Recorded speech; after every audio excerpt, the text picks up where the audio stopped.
ये क्या नाम है इनका? राम इकबाल सिंह और सुरेंद्र सिंह उसके समर्थन में बैठे भी थे।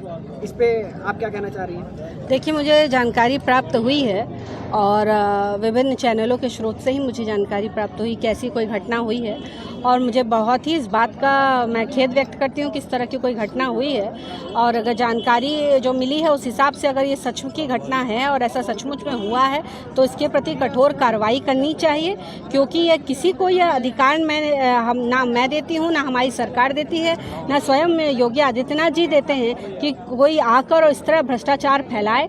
योगी जी हमेशा कहते हैं कि ज़ीरो टॉलरेंस की पॉलिसी रहती है उनकी भ्रष्टाचार के प्रति, और अगर इस तरह का किसी लेखपाल ने किया है तो उसके ऊपर उचित कार्रवाई होनी चाहिए। और मैं निश्चित तौर पर इस घटनाक्रम को मैं देख रही हूँ और इसको लेकर मैं ऊपर भी बात करने को आज मैं बात करती हूँ, देखती हूँ कि इस पर हम लोग क्या कर सकते हैं। मैम, एक मंत्री है, आप विधायिका है रूलिंग पर, अभी तक 48 घंटे तक समाज सेवी उसी तरह बैठा रह गया, जबकि स्पष्ट वीडियो है धक्का मुक्की करते हुए।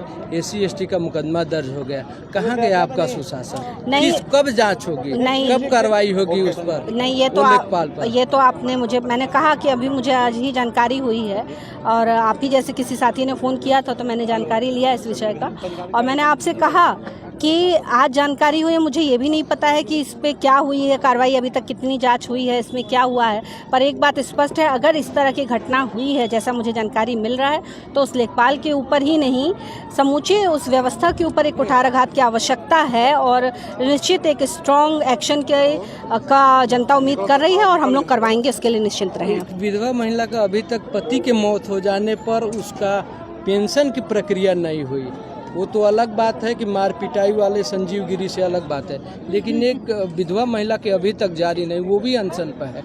तो क्या उसमें क्यों टूटी रह गई, क्यों इतना देरी कि एक अच्छे काम के लिए महिला, वो भी विधवा महिला को धरना स्थल पर नहीं, ये तो बहुत ही दुखद है। और अगर इस तरह की घटना हुई है वो भी महिला के साथ, मुझे समझ में नहीं आता कि बार बार महाराज जी के बोलने के बाद भी ये अधिकारी क्या अपने कानों में तेल डालकर बैठे हैं क्या, कि इनको सुनाई नहीं दे रहा है क्या कि महाराज जी की मंशा क्या है, सरकार की मंशा क्या है। बार बार ये बात सरकार द्वारा स्पष्ट की जा रही है कि 48 घंटे के भीतर अगर कोई प्रार्थना पत्र दे रहा है तो उसके ऊपर आप कार्रवाई सुनिश्चित कराएं। इसकी बार बार मॉनिटरिंग स्वयं महाराज जी द्वारा किया जा रहा है और उसके बाद भी अगर अधिकारियों द्वारा इस तरह कोई कार्य किया जा रहा है तो इसके ऊपर कार्रवाई होनी चाहिए। और मुझे लगता है कि इस जिले के जिलाधिकारी को इस बात का ध्यान रखना चाहिए कि इस तरह की घटनाएं अगर उनके कार्यकाल में हो रही हैं तो इसमें उनको अपने ऊपर मुझे लगता है कि काम करने की आवश्यकता है। जरूरत पड़ी तो आप भी महिला के साथ धरने पर बैठ जाएंगी?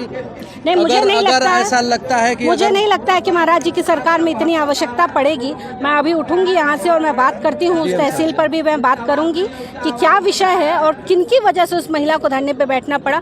बात ये नहीं है कि अब उसका पेंशन हो जाए, बात ये है कि अगर हुआ है तो जिसने किया है उसके ऊपर कार्रवाई होनी चाहिए। निश्चित रूप से। निश्चित। अभी आप सेगा ग्राम सभा में यहाँ पे काफी संख्या में लोगों में उत्साह भी है, किस तरह का यहाँ पे कार्यक्रम किया गया? कौन सा भूमि पूजन? आज हम लोग ने यहाँ पे बहुत मुझे खुशी हो रही है कि हम बाबा सोखरनाथ के प्रांगण में बैठे हैं और यहाँ से लेकर और नारायणपुर तक की सड़क के चौड़ीकरण का हम काम कराने जा रहे हैं। पहले 3 मीटर की सड़क थी यहाँ पे, अब 5 मीटर से ज़्यादा की सड़क यहाँ बनने जा रही है। तकरीबन 7-8 करोड़ की सड़क है, मुझे लागत का अभी पूरे अंदाज़ा नहीं है। 7-8 करोड़ की लागत से बनने जा रही है और एक अच्छी सड़क का निर्माण होगा।